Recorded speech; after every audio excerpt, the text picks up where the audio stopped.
Kinumpirma ng Pag-asa na downburst ang naranasan kasabay ng severe thunderstorm sa ilang bahagi ng Luzon kahapon. Ang downburst po, yung biglaang bugso na malakas na hangin pababa na nagmumula raw sa kaulapan pababa sa lupa. Sa kasagsagan po ng malakas na hangin at ulan, 500 customer ng Meralco ang nawala ng kuryente matapos mabagsakan ng ilang poste sa Malabon. Ating saksihan.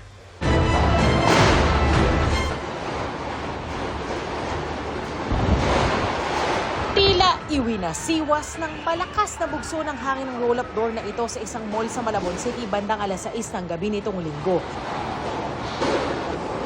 Sa gitna yan ng malakas na ulan at kambal na kulog at kidlat. Kagabi rin na mataan ng mistulang ipo-ipong ito sa barangay San Agustin.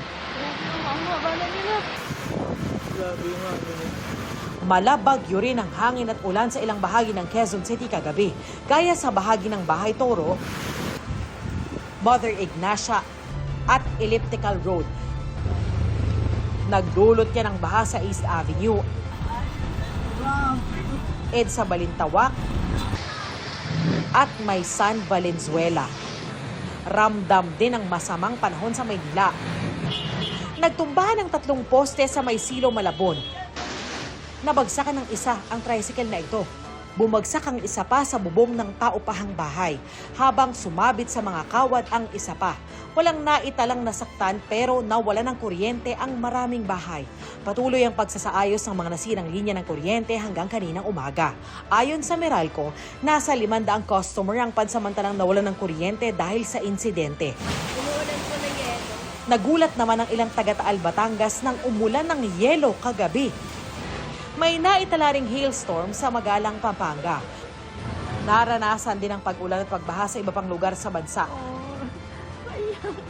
Sa Sofronio, Española sa Palawan, lumutang na sa baha ang mga sila at iba pang gamit sa loob ng Panitian Elementary School. Ayon kay Teacher Ivy Granada, halos umabot hanggang dibdib ang taas ng tubig.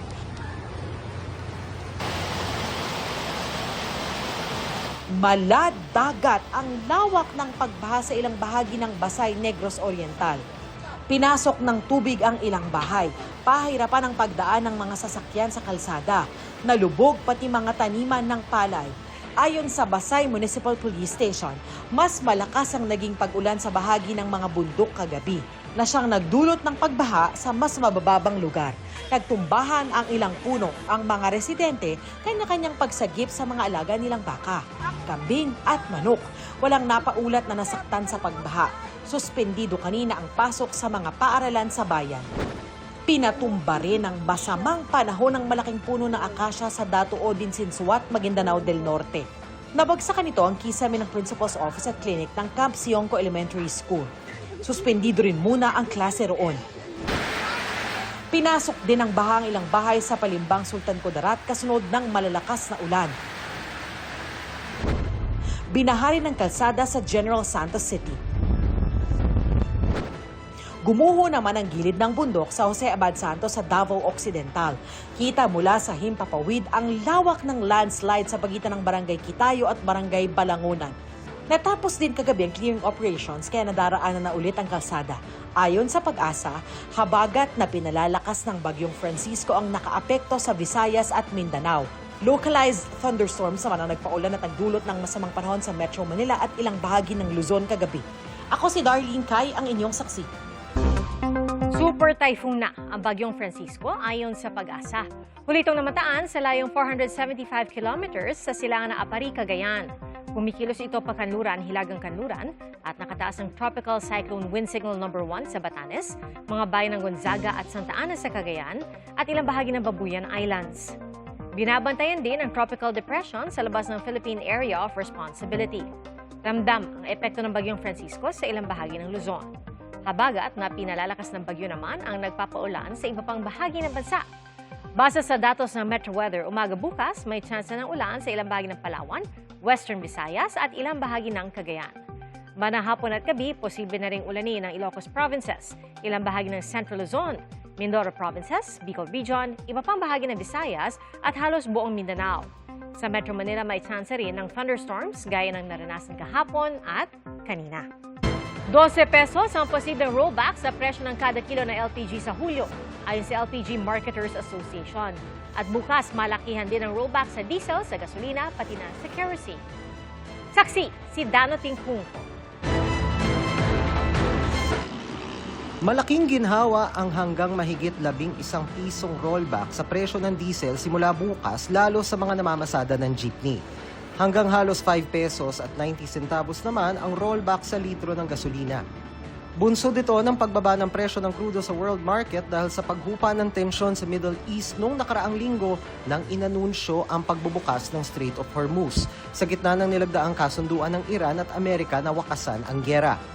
Pero sabi ng Department of Energy o DOE, posibleng hindi magtagal ang ginhawa.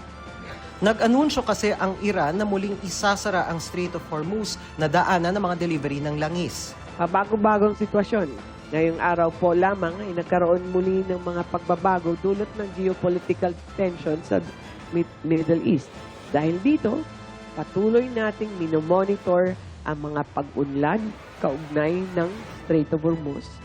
Posibleng sa mga susunod na linggo pa maramdaman ang epekto ng pagsasara muli ng Hormuz. Kung may mangyari man today o bukas, hindi po dapat umiiba ang presyo. Tuesday tomorrow up to Monday next week.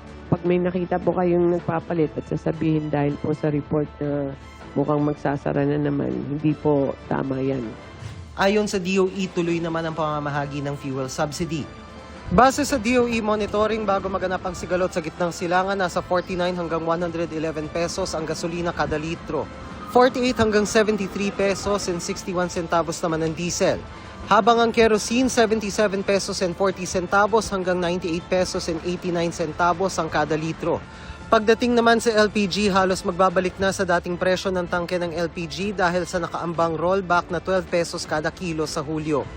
As of Friday, ay 12 pesos na po equivalent yan per kilo. Pero kung sakasakali, nalalapit na po siya doon sa dating presyo ng before the conflict starts. So, kung ngayon ay nasa 1,280 ang isang tangke, mababawasan po ito ng mga 150 to as high as 160. So malaki po ang kabawasan nito, halos nasa 1,100 ho, mga ganun. Ako si Dana Tingkungko, ang inyong saksi.